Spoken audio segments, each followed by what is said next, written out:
Hi everyone. Let's talk today about our cognitive biases and what they mean in our everyday lives. Let's start with some examples. The anchoring bias. This bias lets us think that whoever makes the first offer in a discussion has established the range. So we can be sometimes over-reliant on the very first piece of information we hear about a new subject. So we should always be aware of anchoring bias. When we learn new information, let's focus on finding out more and keeping our minds open to new and further information. The availability bias. People overestimate the importance of information that is available to them.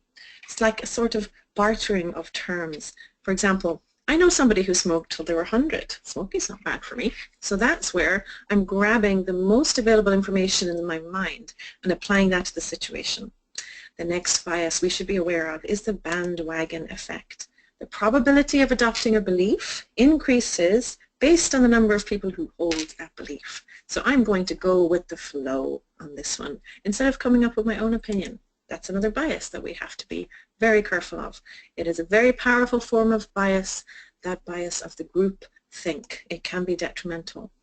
The blind spot bias. What does this mean? The failure to recognize your own blind spots in a conversation. You may be blind to people of your own culture acting in a certain way. So be careful of your blind spots. Choice supportive bias. When you choose something that you may feel positive about, even if it has flaws. And an example of that may be the fact that I smoked for 20 years. Why is it bad? Now, the next bias we should be aware of is the clustering illusion, a tendency to see patterns when it's actually just random events. So seeing a pattern when it's really completely random. Confirmation bias, a very popular one. We tend to listen to the information that will confirm our suspicions or our preconceptions. Let's be careful of that one in our classroom. Let's be careful of that in our lives. The conservatism bias. We will do it this way because that is the way we have always done it. This is the bias where people favor prior evidence over new evidence. Be careful. It's okay to change. We have to move forward. And that is it for our cognitive biases so far.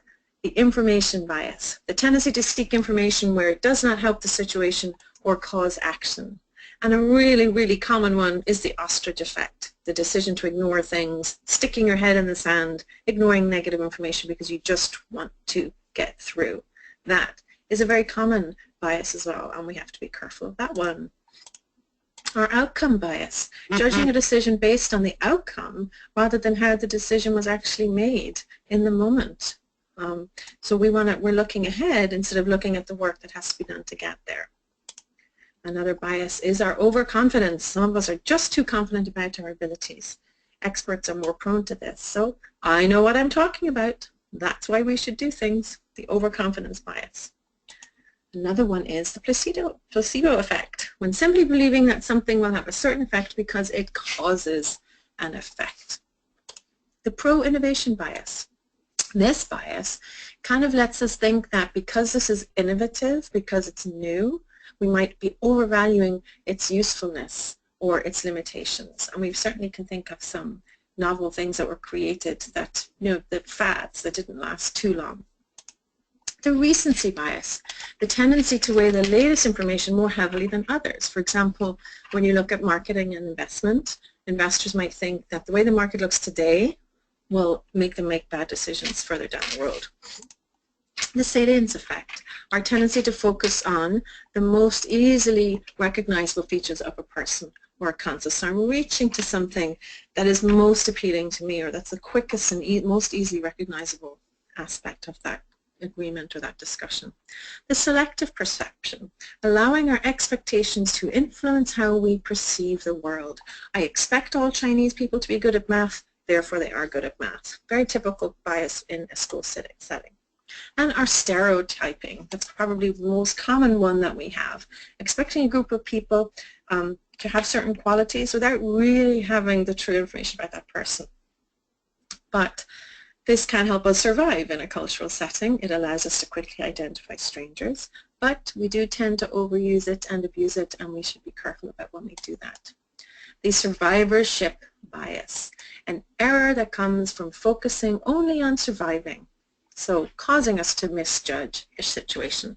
I just want to get through this test. I'm not going to bother working on it. So the survivorship risk bias. The last one is our zero risk bias. We love certainty, even if it's counterproductive. So that means that we are risk averse. So we're not going to try something new because we just don't want to fail at it. And finally, we have some examples. If I show you the whole list together: zero risk, survivor, stereotyping, selective perception, salience, recency, pro-innovation, I would ask you which one is most common in teenagers, in teams, in host families, and in schools and education settings.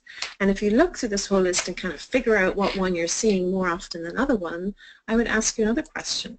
How can you diffuse your biases? How can you let them go? How can you move on from them? How can you change? And that is all I have to say about cognitive biases. Thank you.